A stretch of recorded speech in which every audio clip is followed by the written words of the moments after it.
जय हिंद मेरे प्यारे दोस्तों।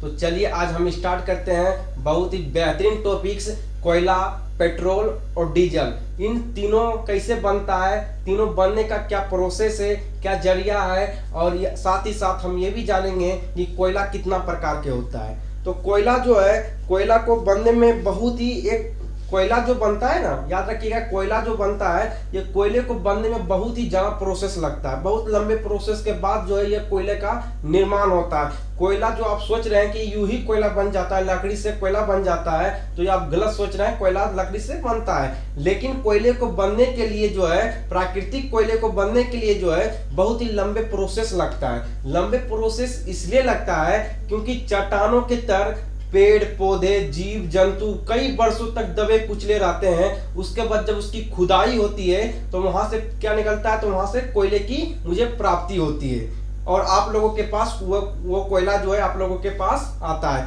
यूं ही कोयले नहीं बन जाते। कोयले को बनने में बहुत ही ज्यादा लंबा प्रोसेस लगता है। आप ये सोच रहे हैं कि कोयला जो है लकड़ी से प्राप्त हो जाता है, वहां से हमारे पास चला आता है। नहीं, ये आप गलत सोच रहे हो, क्योंकि कोयले को बनने में बहुत ही ज्यादा प्रोसेस लगता है।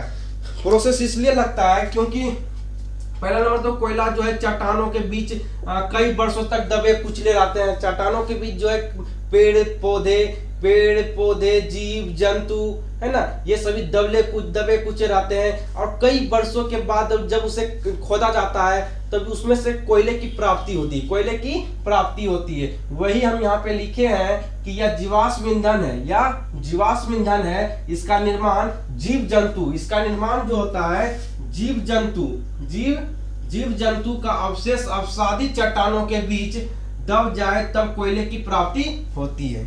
अब आपको समझ आ गया होगा कि कोयला जो है वह जीवाश्म ईंधन है। कोयला जो है वह जीवाश्म ईंधन है। आपको समझ आ गया क्यों ये जीवाश्म ईंधन है? क्योंकि ये जीव जंतुओं से प्राप्त होता है, इसलिए इसे जीवाश्म ईंधन कहा गया। चट्टानों के बीच कई वर्षों तक जो है जीव जंतु पेड़ पौधे दबे रहते हैं, और उसके बाद जब इसकी खुदाई होती है, तो चट्टानों की जब खुदाई होती है, जब वहां से खोदा जाता है तो क्या होता है, तो कोयले की प्राप्ति होती है। तो कोयले को बनने में बहुत ज्यादा प्रोसेस लगता है ना। तो कोयले को बनने में ज्यादा प्रोसेस लगता है। आपको मालूम चल गया कि कोयले जो है यूं ही कोयला जो है बनकर हमारे पास लकड़ी से कोयला बन गया और हमारे पास चला आया। ये आप गलत सोच रहे हैं। और कोयले के प्रकार भी होते हैं। कोयला का जो है वो प्रकार होता है, ठीक है। कोयले का प्रकार होता है, कोयला जो होता है मुख्य रूप से 4 प्रकार का होता है। कोयला जो होता है वह मुख्य रूप से 4 प्रकार का होता है। एक होता है एंथ्रासाइट, दूसरा होता है बिटुमिन्स, तीसरा आपका होता है लिग्नाइट, और चौथा आपका होता है पीट होता है। ये आप समझ जाइए कि कोयले के प्रकार को आप जानिए, है ना। बहुत लोगों को क्या होता है, कोयले के बारे में तो मालूम रहता है, लेकिन कोयले कितने प्रकार के होते हैं ये मालूम उसे नहीं रहता है। लेकिन आपको मालूम रहना चाहिए कि कोयले कितने प्रकार के होते हैं। तो कोयले जो होते हैं मुख्य रूप से 4 प्रकार के होते हैं। एक होता है एंथ्रासाइट, दूसरा बिटुमिन, तीसरा आपका होता है लिग्नाइट होता है, और चौथा आपका पीट होता है, जो कि हम यहाँ पे लिख चुके हैं। एंथ्रासाइट, बिटुमिन्स, लिग्नाइट और पीट, ये 4 प्रकार के कोयले होते हैं, ठीक है। उसके बाद एंथ्रासाइट जो होता है, ये एंथ्रासाइट में 90% कार्बन होता है। कार्बन की मात्रा भी आपको मालूम होनी चाहिए, और साथ ही साथ आपको ये भी मालूम होनी चाहिए कि सबसे ज्यादा जो है कोयला कौन बढ़िया होता है, किस कोयले का प्रयोग हम लोग करते हैं, कौन सा कोयला जो खराब होता है, जो कि काम के लायक नहीं है। ये सारा चीजों को भी आपको मालूम होनी चाहिए। तो एंथ्रासाइट में 90% कार्बन होता है। सबसे बढ़िया कोयला जो होता है वो एंथ्रासाइट होता है। एंथ्रासाइट जो होता है ये सबसे बढ़िया कोयला इसलिए होता है क्योंकि कार्बन की मात्रा इसमें अधिक होती है। इसमें 90% क्या होता है, तो इसमें 90% जो है कार्बन होता है, इसलिए ये कोयला जो है बहुत ही अच्छा माना जाता है। ये कोयला जो होता है वो बहुत ही एंथ्रासाइट ये कोयला जो है ये चीन में बहुत ही ज्यादा मिलता है। चीन में बहुत ही ज्यादा मिलता है, और भारत में एंथ्रासाइट का जो निर्यात होता है वो जम्मू कश्मीर से होता है। एंथ्रासाइट कोयले का निर्माण, एंथ्रासाइट कोयले का जो आयात होता है वह भारत में जम्मू कश्मीर से होता है, जम्मू कश्मीर से होता है। और सबसे ज्यादा एंथ्रासाइट कहाँ किस देश में मिलता है, तो चीन में मिलता है। और भारत में जो है इस कोयले का आयात कहाँ से होता है, तो जम्मू कश्मीर से होता है। सबसे बढ़िया कोयला कौन सा है, तो एंथ्रासाइट जो होता है सबसे बढ़िया कोयला है। इसमें कार्बन की मात्रा जो होता है वो 90% होता है। चलिए पहला के बारे में जान गए। और दूसरा आपका होता है बिटुमिन्स होता है। ये बिटुमिन्स जो होता है इसमें 85% कार्बन होता है। बिटुमिन्स में जो होता है इसमें 85%, बिटुमिन्स में जो है 85% क्या होता है, तो 85% कार्बन होता है। या आप याद रखिए कि एंथ्रासाइड में 90% कार्बन होता है और बिटुमिन्स में जो है 85% कार्बन होता है।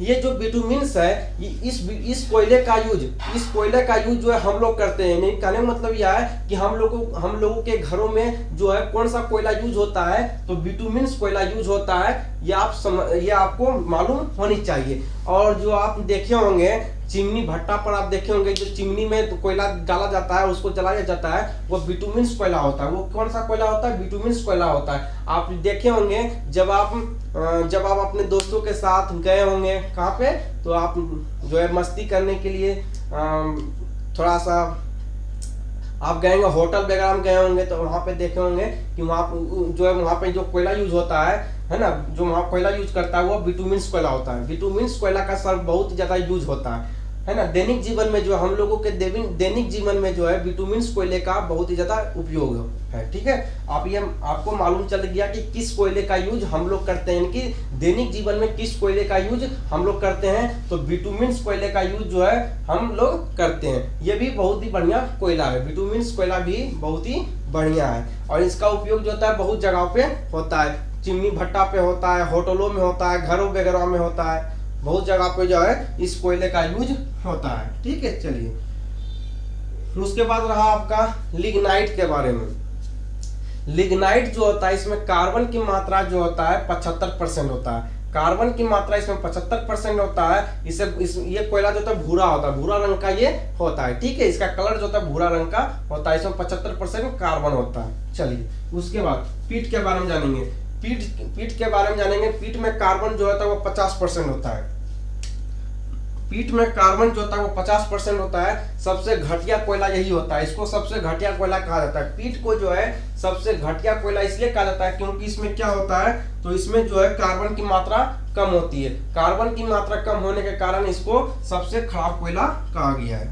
ठीक है, चलिए उसके बाद हम क्या समझें, तो हम कोयले के बारे में बहुत ही बढ़िया से आपको बता चुके हैं। बहुत ही विस्तृत तरह से आपको कोयले के बारे में बताएं। कोयला कैसे बनता है आपको ये बता चुके हैं। कोयला कैसे बनता है तो आपको मालूम होना चाहिए ये जीवाश्म ईंधन होता है। जीव जंतु पेड़ पौधे चट्टानों के बीच जब दब जाते हैं तो क्या होता है, तो कोयले की प्राप्ति, जब उसे खोदा जाता है तो कोयले की प्राप्ति होती है। कोयला 4 प्रकार के होता है। एक होता है एंथ्रासाइट, बिटुमिन्स, लिग्नाइट और पीट होता है।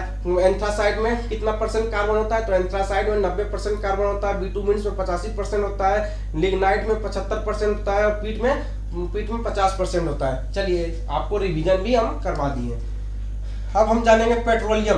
पेट्रोलियम से ही पेट्रोल बनता है और डीजल बनता है, याद रखिएगा। पेट्रोलियम से क्या क्या बनता है, तो पेट्रोलियम से ही क्या बनेगा, तो डीजल बनता है।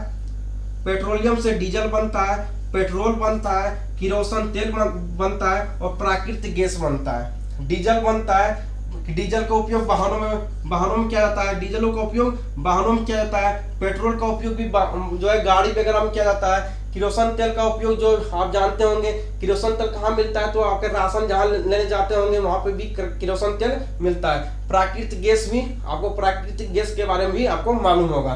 तो पेट्रोलियम से ये 4 चीजें प्राप्त होते हैं। ठीक है, चलिए ये पेट्रोलियम जो है, ये भी जो पेट्रोलियम होता है जस्ट इसी प्रकार बनता है, जिस प्रकार कोयला बनता है उसी प्रकार जो है पेट्रोलियम बनता है। पेट्रोलियम बनने का भी प्रोसेस वही है। इसमें भी क्या होता है, तो जीव जंतु पेड़ पौधे दबे कुचले रहते हैं। जब इसको मशीन के द्वारा खोदा जाता है, मशीन के द्वारा खोदा जाता है, उसके बाद इसे निकाला जाता है।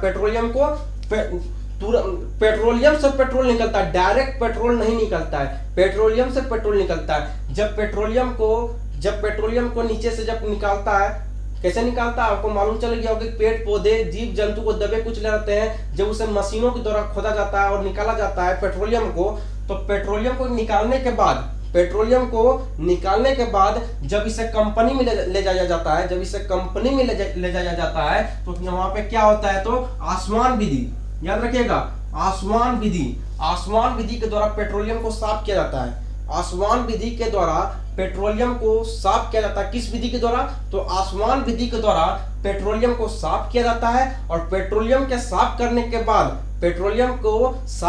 के बाद डीजल बनता है, पेट्रोल बनता है, किरोसिन तेल बनता है, प्राकृतिक गैस बनता है। डीजल का उपयोग जो है भारी वाहनों में करते हैं, जैसे आपका हो गया ट्रक हो गया, ट्रैक्टर हो गया, इन सभी में क्या करते हैं, तो डीजल का उपयोग करते हैं। पेट्रोल का उपयोग जो है हल्की गाड़ियों में करते हैं, जैसे मोटरसाइकिलों में करते हैं, अपाचियों में करते हैं, है ना, छोटे मोटे गाड़ियों वगैरह में पेट्रोल का उपयोग करते हैं। किरोसिन तेल का उपयोग जो है मशीनों वगैरह में भी करते हैं, ये आपको मालूम हो गया। और आपको पेट्रोलियम के बारे में, और पेट्रोलियम से डीजल बनता है, पेट्रोल बनता है, किरोसिन तेल बनता है, प्राकृतिक गैस, ये भी आपको बता दिए। देखिए पहले क्या किया कि पेट्रोलियम निकाला, नीचे से क्या किया, तो नीचे से पहले पेट्रोलियम निकाला। जब पेट्रोलियम निकल गया, इसे कारखाना में ले गया, इनकी कंपनी में ले गया, वहां से जो है मशीन के द्वारा जो है वहां से क्या किया, तो इसको जो है आसमान विधि के द्वारा इसको क्या किया, तो इसको जो है क्या इसे जो आसमान विधि के द्वारा इसे साफ किया। आसमान विधि के द्वारा पेट्रोलियम को साफ किया। पेट्रोलियम जब नीचे से निकलता है ना, वो गंदा रहता है, तो उसको साफ किया जाता है, उसे साफ किया जाता है। जिस प्रकार आप देखे होंगे अभी धान लगा हुआ है, तो वो धान से क्या होगा, धान को जब जो है अब धान को काटा जाएगा, जब धान को काटने के बाद उससे क्या निकलता है, धान निकलता है, धान से जो है भूसी निकलता है, चावल निकलता है। उसी प्रकार देखिए एक धान से कितना चीज निकला, धान से ही देखिए तरह तरह की चीजें निकला। धान से ही आपका भूसी निकल जाएगा, धान से ही आपका चावल निकल जाएगा, है ना, और धान से आपका नेवारी हो जाएगा, है ना, नेवारी भी हो जाएगा, बहुत सारा चीज वहां से निकलता है। उसी प्रकार पेट्रोलियम गंदा रहता है, पेट्रोलियम को साफ किया जाता है, आसमान विधि के द्वारा पेट्रोलियम को साफ किया जाता है। उसके बाद पेट्रोलियम को साफ करने के बाद डीजल निकलता है, पेट्रोल निकलता है, किरोसिन तेल निकलता है, प्राकृतिक गैस निकलता है। आशा नहीं कि पूर्ण विश्वास है आपको बहुत ही बेहतरीन तरह से आपको समझ भी आया होगा। मिलते हैं नेक्स्ट वीडियो में, तब तक के लिए बाय बाय, जय हिंद।